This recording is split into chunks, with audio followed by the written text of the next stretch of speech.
thôi thôi một leo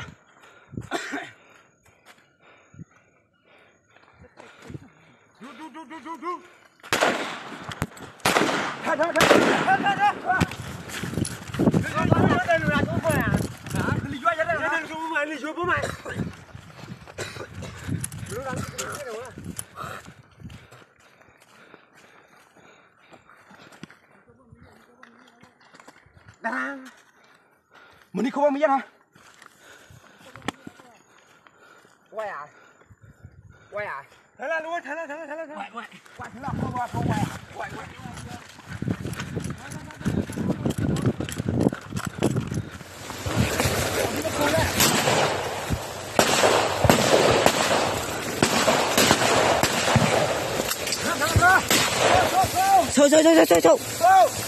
Sâu.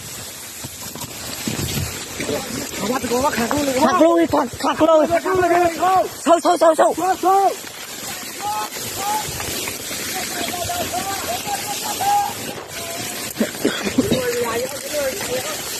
Sao này? Khi mua.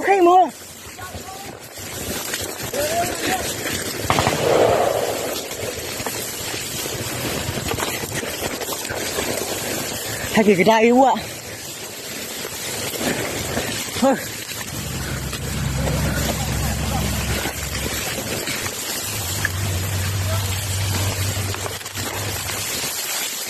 Nhũ rồi mê clay gọi. Clay à quên. Hả? Hả? Kim hạt ra đi.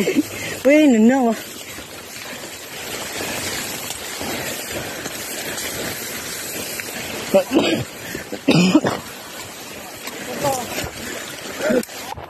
Lên mà. Ui, mày phoi à? Gì nè? Phoi nó mày à? Ní cái đá lo. Vỡ cái gì? Bây giờ còn khá lắm.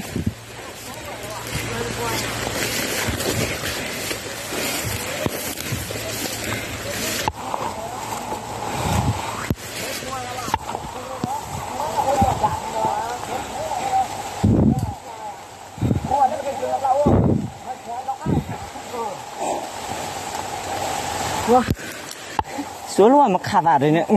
Cái đã mà tôi cơm ngâu rồi. Tôi đi ô ly ơi. Ô ly dù. Nó